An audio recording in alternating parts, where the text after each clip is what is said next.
Hello and welcome to the Garian Tabletop. I am Garian Reaver, and I am pleased to announce the project I've been working on for the last few weeks, The Far Wastes. This is a tabletop RPG that I'm designing from the ground up. This idea came into being the day after the Wizards of the Coast OGL leaks. I'm a massive Dungeons & Dragons fan. I made it one of the 4 pillars of this channel. So to hear what they were planning, the disregard it showed for fans, and the real threat it posed to creators, I thought, as it seems lots of others have too, that I can do better myself. For those of you unaware, the OGL, or Open Game License, is what makes it legal for people to design, modify, and redistribute things based on D&D's copyright. Basically, anything homebrew is allowed because of the OGL. In early January 2023, there was a leak from the company that owns D&D saying they plan to completely take that back. The only way people would be allowed to homebrew is if the company got their cut. Yeah. They have now decided not to revoke the OGL, but I don't trust them an inch not to revoke it sometime later. So, rather than try and compete with the hordes of fantasy TTRPGs that would inevitably rise to try and replace D&D, my thoughts went to an idea that's been brewing for probably about a year now.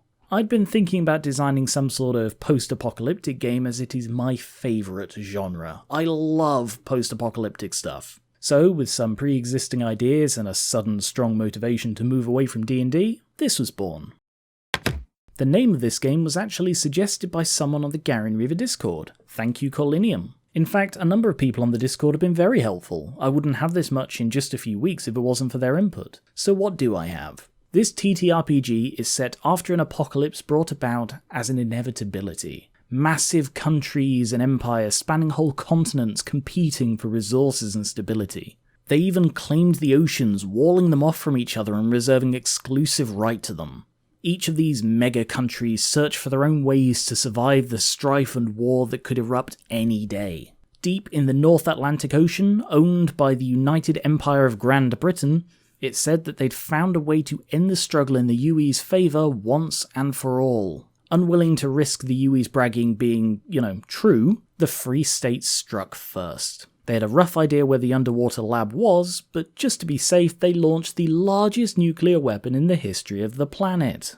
Everything kicked off, the world evolved in nuclear fire, and that massive payload made a crater so large that almost the entire walled-off North Atlantic Ocean drained into it.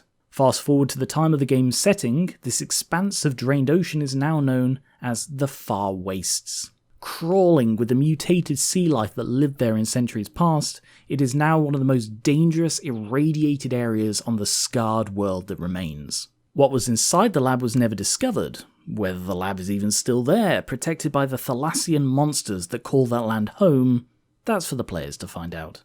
Central to this game is the idea of fun adventures in the post-apocalypse. This isn't a single massive city in a hellscape, or a world of jacked-up cars, or even a grim, depressing setting where every day is a struggle and no one can really be happy. The world ended. Something survived. Let's move on. Some societies have rebuilt, others have risen from the ashes, and some were brought to life by the very apocalypse that laid waste to the world. Humans are no longer the only sentient race out there.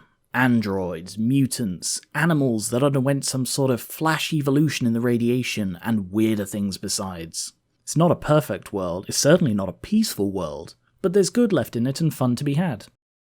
I've set the scene a bit, so what about the technicals? The Far Wastes is a D20 based system where you have 7 core stats that determine the level of your abilities, and over 20 skills that draw from them. Mind, body and soul checks protect you from harmful effects, as do evasion, armor and shields. Each of these are easily calculated from your stats or the equipment you're wearing. Something that marks the system out is the turn economy. Rather than actions and bonus actions and free actions, there is a single resource you spend to do things.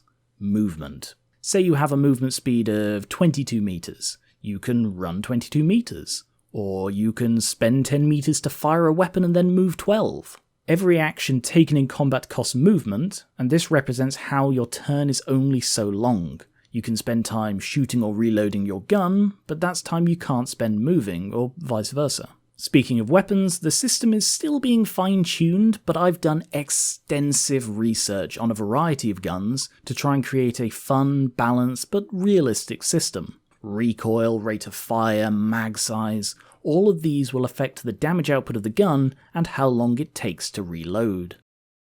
Weapons are all well and good, but what about player choice? To start with, there will be a choice of 6 classes, each of which will have 3 subclasses. A lot of what these classes will do is still being worked on, but they are the Soldier, the classic weapon expert, the Machinist or Machinist, who uses high-tech tools to support in combat, the Chemist, primarily a healer but can spec into some nasty stuff, the Survivalist, the rough loner type who lives far from civilization, the Scrapper, an eccentric inventor who wields unique custom equipment, and the Master, who has an animal or monster as a companion. Also seen here are the subclass names, but be aware that all of these names, and frankly the concepts behind them, are subject to change. In addition to your class, you pick a job that affects your starting skills. Of course, you choose what you are, whether you're a pre- or post-poc human, a mutant, an android, a Fishkind or a Thalborn, who are those sentient animal races I mentioned, or perhaps even a mysterious Gamvarite.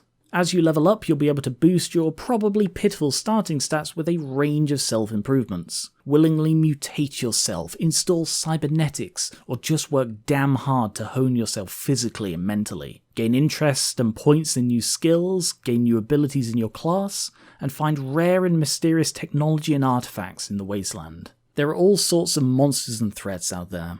The Far Wastes is intended as a sandbox of a setting. It's not specifically about rebuilding or racing or raiding.